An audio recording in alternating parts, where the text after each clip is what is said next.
Welcome to the Great Library of Alexandria. Near the district of royal palaces and within the Moseon was the most famous library of all antiquity. The Library of Alexandria was built to house all of human knowledge. At its pinnacle, the library was believed to contain over 700,000 parchments.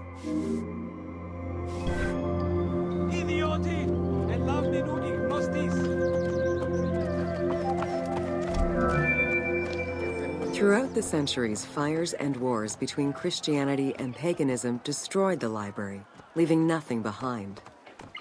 The loss of the building, and more importantly, its vast collection, is immeasurable. As no descriptions are available, the team's rendition of the Library of Alexandria was inspired by the visuals of the Library of Chalcis at Ephesus.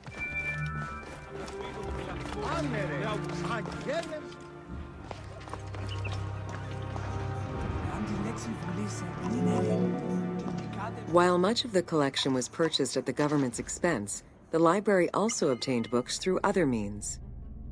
Any books owned by travelers coming through the city were seized to be copied for the library. The copy would then be returned to the owner, and the original entered into the library's collection.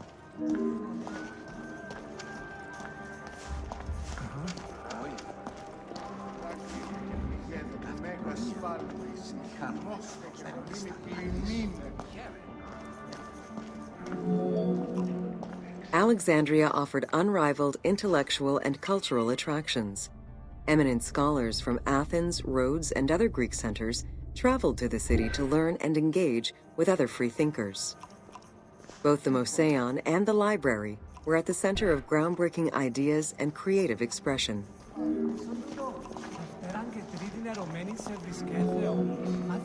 The great minds of antiquity were usually well-versed in many disciplines, which were often associated to specific schools of thought. The Peripatetics, the Stoics, and the Cynics were among the most well-known schools of the time. It is clear that Alexandria lived up to its fundamental role as a city for intellectuals, nurturing many great minds whose impact reverberates through our modern world.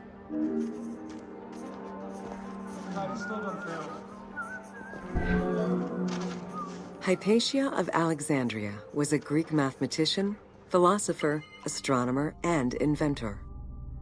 Though born in Greece, she eventually migrated to Alexandria, like many great minds of the time. It is there that she became the head of the Neoplatonist school of Alexandria. From most accounts, she was highly respected by her fellow Alexandrians, both as a teacher and a philosopher.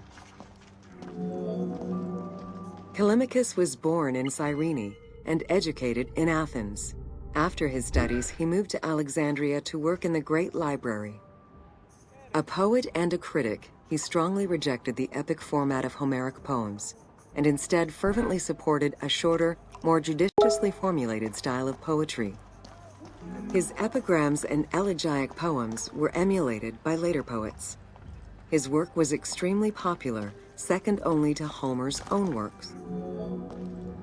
It was in Alexandria that mathematician Euclid, the father of geometry, wrote the Elements, laying out the foundational work of what would become modern algebra and number theory. Euclidean geometry would become one of the most influential systems in the evolution of mathematics.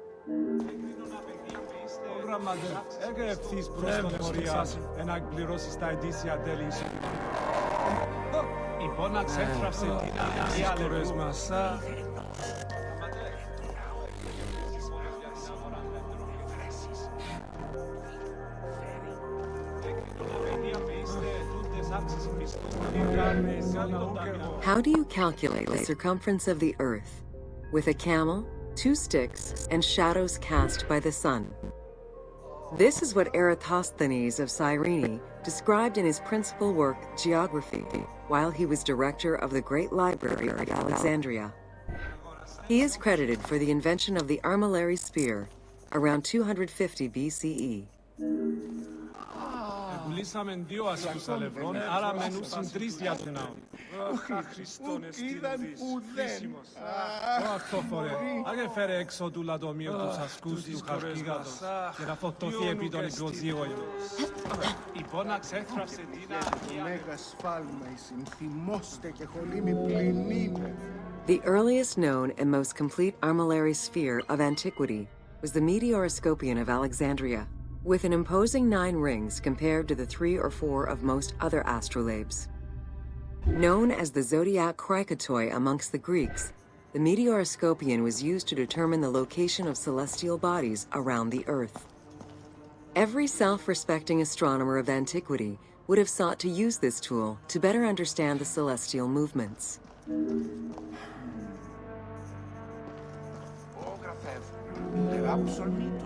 Pythagoras of Samos was a well-known and respected philosopher and mathematician. He is best known for the Pythagorean theorem. However, there is proof that the theorem existed in Babylonia and India long before Pythagoras was born, casting some doubts as to who exactly originated the theorem.